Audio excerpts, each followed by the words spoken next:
On veut juste, euh, en tant qu'Église internationale Trinity Church, vous apporter la parole de Dieu. Nous avons eu une décision difficile à prendre avec les anciens.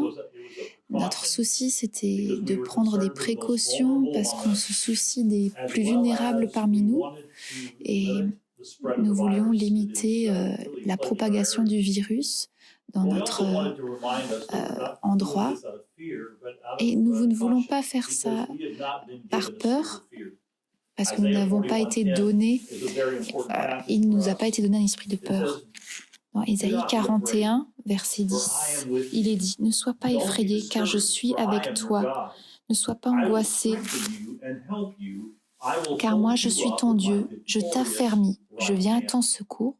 Pour sûr, je te soutiens de mon bras droit qui fait justice. » Alors même si ce dimanche nous n'avons pas le culte, nous voulons t'apporter ce message ce dimanche.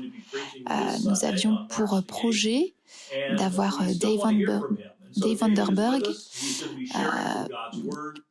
pour qu'il nous partage la parole de Dieu. Et nous prions que vous ayez vraiment une bénédiction en écoutant la parole de Dieu partagée par Dave Vandenberg pendant ces moments un peu défiants.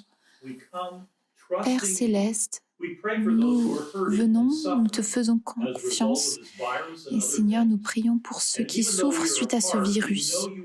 Seigneur, nous savons que tu es avec nous, nous savons que tu veilles sur nous et même si nous sommes loin les uns des autres physiquement, nous sommes ensemble unis dans l'esprit.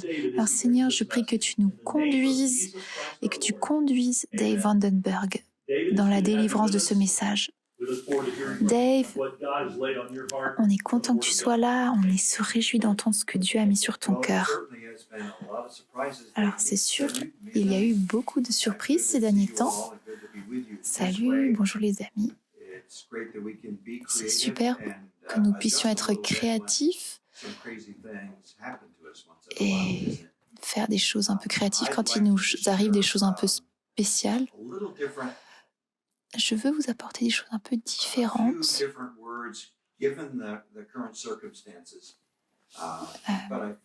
Des choses un peu différentes. Je pense Dieu a mis sur mon cœur et je pense que ça va vous encourager dans ces moments de challenge. Je vais vous amener au premier livre des Thessaloniciens, chapitre 5, versets 23-24. C'est vers la fin du livre. Donc, Paul termine avec des mots qui sont des mots de Paul pour lui, pour eux, pardon. Et c'est vraiment ma prière aussi pour vous, et de vraiment croire ces choses-là pendant ces temps auxquels nous faisons face. Faisons confiance que Dieu fasse des choses bien au-delà de ce que nous puissions espérer. Donc, verset 23. Donc ça, ce sont les mots de Paul. Que le Dieu de paix vous rende lui-même entièrement saint et qu'il vous garde parfaitement, esprit, âme et corps, pour que vous soyez irréprochables lors de la venue de notre Seigneur Jésus-Christ. Celui qui vous appelle est fidèle et c'est lui qui accomplira tout cela. Priez avec moi, s'il vous plaît. Seigneur, nous te demandons de prendre ces mots. Nous savons que c'est ta parole. Et au travers de ta parole écrite, nous voulons te rencontrer, toi qui es la parole vivante aujourd'hui. Seigneur, je prie que tu parles à chacun de nos cœurs. Nous voulons passer du naturel au surnaturel maintenant. On ne veut pas juste lire des mots, on veut te rencontrer toi, la vraie parole, la parole vivante. Alors, merci Seigneur parce que tu es avec nous. Tu es dans la plupart d'entre nous, je pense. si ce n'est peut-être tous. Et Seigneur, vraiment, viens nous donner ta vie, ta grâce, ton enseignement, tout ce dont nous avons besoin, chacun selon nos besoins. Merci parce que tu te soucies de cela. Et nous prions cela dans le nom puissant et fidèle nom de Jésus. Amen. Si vous regardez ces mots avec moi, il y a plusieurs choses sur lesquelles Paul insiste. Et nous prenions des moments, quelques moments, pour que cela nous encourage personnellement et ensemble. Que le Dieu de paix, vous voyez, il commence en anticipant que peut-être ses amis ont besoin de savoir que c'est Dieu qui va faire en sorte que les choses se produisent. Les circonstances sont peut-être difficiles, mais Dieu est le Dieu de paix et nous pouvons lui faire confiance même si nous avons des choix difficiles à faire. Quel est le désir de Paul pour ses amis? Il dit qu'il vous garde parfaitement, vous rende lui-même entièrement saint. Combien d'entre vous pensent que nous pouvons être parfaits? Ma main n'est pas levée pour cette question.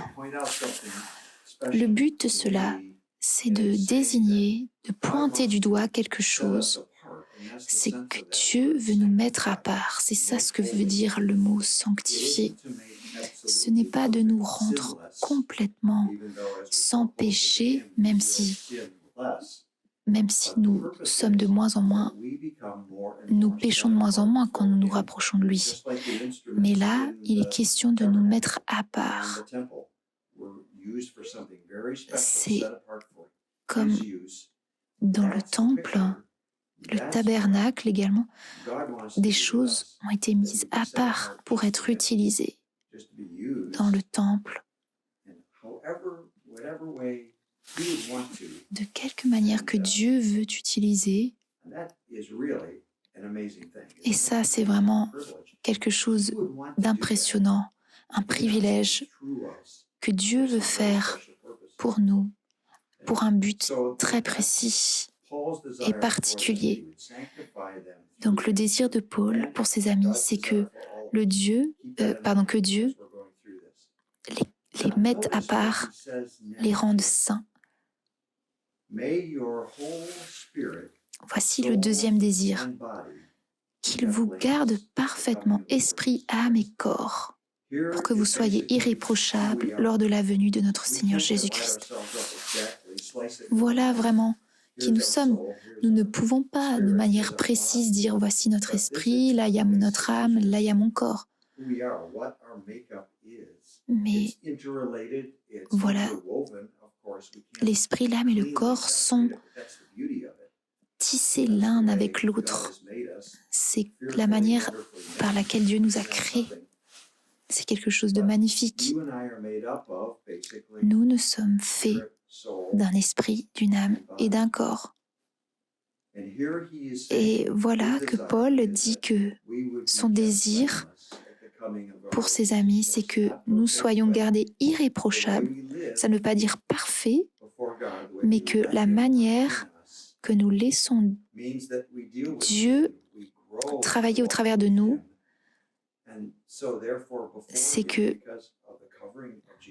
grâce à la couverture de Jésus-Christ, son sang sur nous fait que nous sommes sans péché devant lui.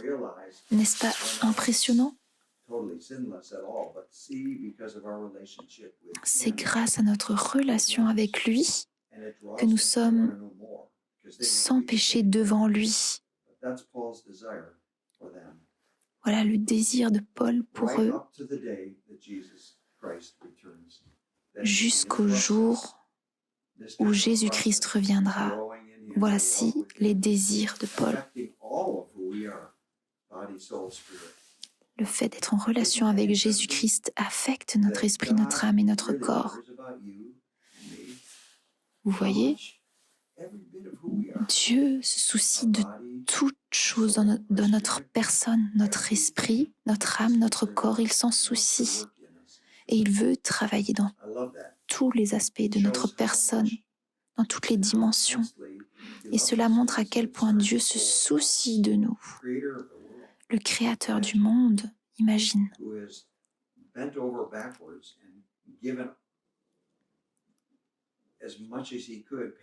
Il a donné tellement pour nous, au point de donner son Fils unique pour prendre soin de notre esprit, de notre âme et de notre corps. Il veut que nous grandissions en connaissance de lui, dans la foi, dans la confiance. Il se soucie de notre corps. Les Écritures sont remplies de versets au sujet du corps, même si des fois notre corps est sacrifié pour une chose beaucoup plus importante, comme dans le verset 27 de Romains 8. Il veut que nous ayons la santé, même physique. Mais ce n'est pas ce que je veux, ce sur quoi je veux insister. Avec Cathy, nous encourageons souvent des missionnaires à travers le monde et nous les encourageons dans le souci que Dieu a pour notre âme, qui est le siège de nos émotions, de notre volonté.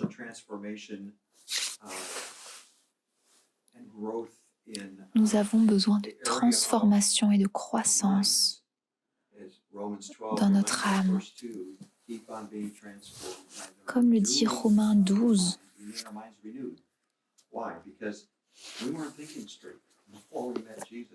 avant que nous rencontrions Jésus, nous ne pensions pas de manière correcte, mais nous laissons Dieu nous enseigner depuis que nous l'avons rencontré. Dans Romains 12, verset 2. Combien d'entre nous ont complètement tout donné à Dieu? Dans Galates 2, verset 20, nous laissons Christ vivre en nous. Nous soumettons notre volonté à Dieu. Nous avons aussi remarqué qu'il y a souvent un endroit dans l'âme où les gens sont très blessés.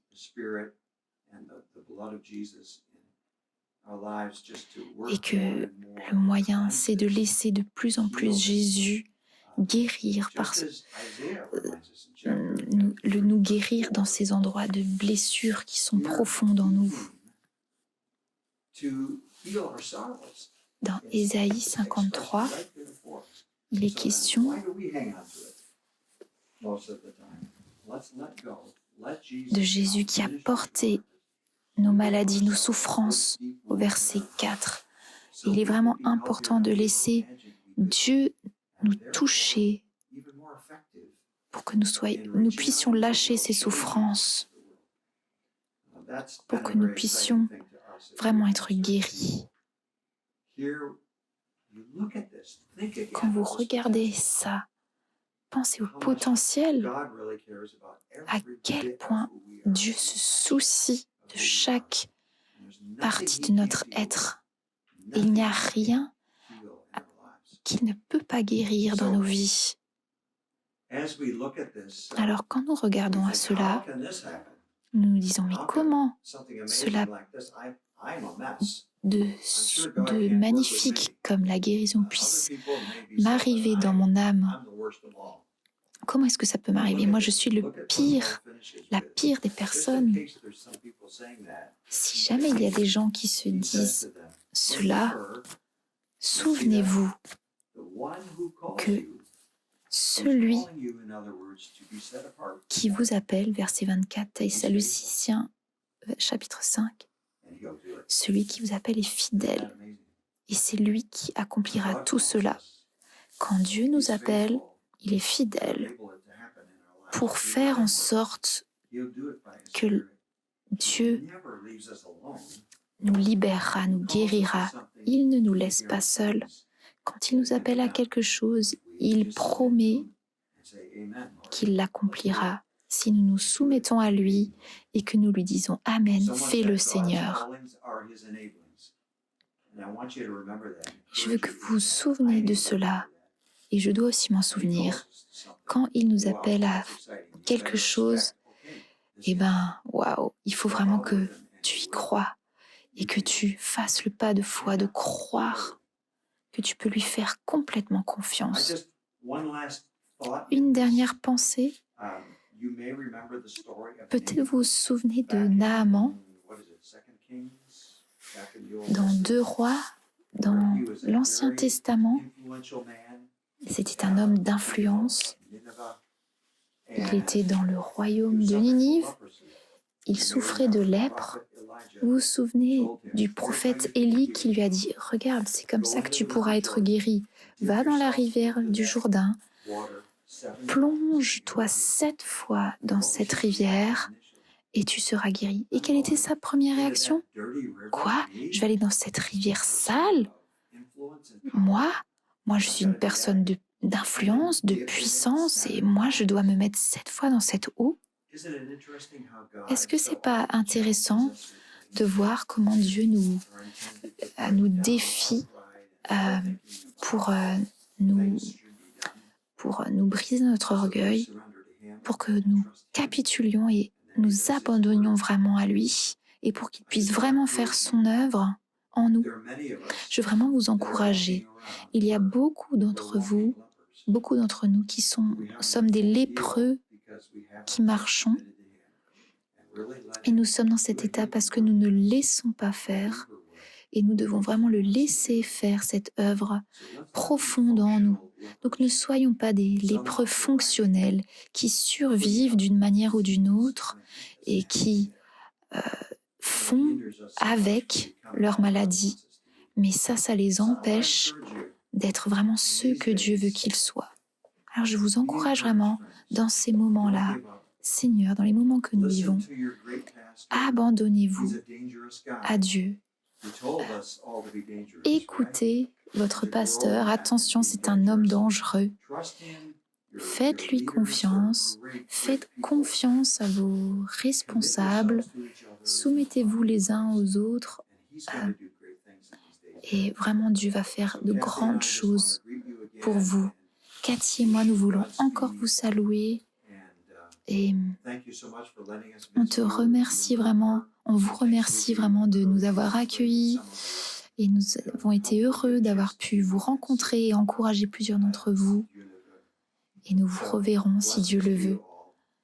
Bénédiction à vous tous, à bientôt si Dieu le veut. Au revoir. Dave, merci vraiment beaucoup pour ton message. Merci de nous avoir apporté la parole de Dieu. Nous apprécions vraiment ton regard, et nous savons que tu retournes bientôt aux États-Unis avec ta femme. Nous voulons aussi prier pour vous, chère assemblée, si vous avez des besoins, si vous faites face aux effets du coronavirus. Vraiment, nous voulons prier pour vous. Vous pouvez nous écrire par mail et nous serons heureux de vous répondre. Prochain dimanche, nous aurons encore une fois un culte en ligne. Nous n'aurons pas le culte à l'église. Que Dieu vous bénisse et que cette journée soit vraiment une journée où tu te connectes vraiment à Jésus-Christ comme ton Seigneur et Sauveur. Et ne crains pas car il est avec toi. Amen.